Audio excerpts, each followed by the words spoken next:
addiction is such a big thing, right? Like it's such a problem now, like, and it's something that always has a tendency to get swept under the rug for a long time. You know, it's not dealt with, and like a lot of people are not around to like try to help or anything. So, you know, by the time you get caught, you're so far into it that it's like you want to stop, but you just can't. It just kind of happened so quickly at that point. Like, you know, like they had us all sit on the curb, and you know they you know, checked us all, and obviously like every single one of us was high, so that was kind of the end right there. And that was kind of a hard point for me, and I still struggle with that now, to try to like deal with the pain of that, because I remember like I was being put into the back of a cop car and watched them take Gabriel out of the car, and like, you know, he was crying and like looking around for us and like didn't know what was going on,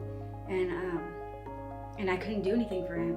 But yeah, that was definitely one of the hardest things for me too, was like having to hear him cry and like imagine like him being so scared and like lost, and you know, you're supposed to be there as the parent to like be there to protect him and to make sure that he's going to be okay, and to not be able to have any access to him was really, really hard. It was a Friday, and we got a call for like an 11-month-old baby boy, and we knew that we wanted to continue to foster. We knew that we wanted to support and champion a biological family to reunification. That was something that we had talked about. I had left my job, I was home, that's what we were going to do as a family. And so we went over down the street from our house and picked up Gabriel. I thought this family was just gonna try to take him like forever, and like, you know, I was never gonna get my kid back, or that they were gonna get so attached to him that something was gonna happen and I was gonna not get him back. They invited us to go to church, and we went the day that I got out of rehab. And at first, like we said, it was just to get more time with Gabriel, and then it turned into so much more. This was definitely a whole new experience and a whole new opportunity for me to learn about Christ and to learn about, you know, God's love. It almost felt like there was like a hand on us at that point, you know, and it just, I can't even describe it. Like, it just, that day was kind of the turning point for everything. Yeah. Like, we just chose that, you know, we were gonna go and try to follow Christ, and, you know, like try to walk in Anna and Stephen's footsteps, and try to get our little boy back. It was kind of around that time where we really started to notice and see that they cared about our son like the way that we cared about him, like the way that we loved him. And the first overnight was really hard. I mean, we had Gabriel like, it was like from like an afternoon or something like that, from like 2 o'clock, and then then the evening's coming and he's starting to get a little restless, and he was totally like freaking out, like at that point. Like he started to get like really upset, and like he was crying.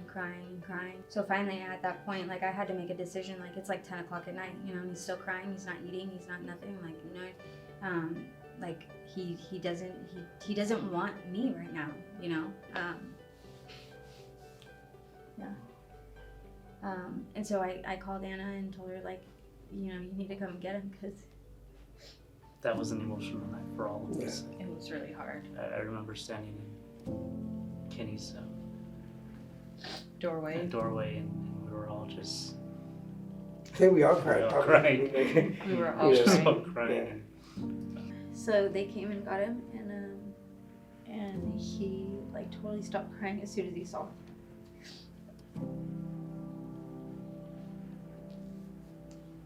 You talk. But I just think it's another great example of like how through our relationship, like through communication, through transparency, through vulnerability, like how we've been able to, you know, come together for Gabriel's sake, and like how it's drawn us closer together as a family. And he was even more full of like more love, you know, like he had more people like to care about him and love him, and to have like 2 moms and 2 dads, you know. It's hard to accept that at first, but after you do, like, you know this family is there for you, like to encourage you to do the right thing. And if you don't do the right thing, like if you mess up, like, you know, they're there to help you through that too. Yeah. So on May 23rd, 2018, we got Gabriel back.